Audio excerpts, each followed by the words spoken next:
विद्यमान आमदार चंद्रदीप नरके गटाची ताकद मोठी आहे। गेल्या काही वर्षात त्यांनीही मोठ्या प्रमाणात सभासद वाढवलेले आहेत। त्यामुळे त्यांना 2 जागा या निश्चितपणे मिळणारच, पण तिसऱ्या जागेसाठी सुद्धा त्यांचा आग्रह निश्चितपणे राहील। त्यामध्ये अजित नरके जे विद्यमान संचालक आहेत त्यांना उमेदवारी मिळणार हे 100% खरं आहे। त्यामुळे आता अजित नरके यांनी 5 वर्षात अतिशय चांगलं कामही करून दाखवलं आहे, त्यामुळे त्यांची उमेदवारी फिक्स आहे। दुसरे विश्वास नारायण पाटील ज्यांनी नुकतंच शिवसेनेत प्रवेश केला, माजी आमदार PN पाटील गटाचे पण ते आता नरकेंच्या सोबत असल्यामुळे त्यांचीही उमेदवारी पक्की आहे, कारण त्यांच्याकडे ठरावधारकांची संख्या मोठी आहे।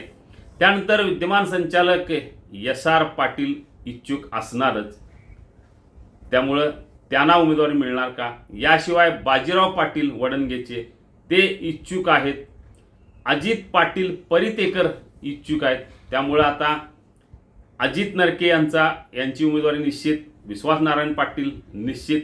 आता राहिलेल्यामध्ये या तिघापैकी कोणाला संधी मिळणार हे अतिशय महत्त्वाचं आहे।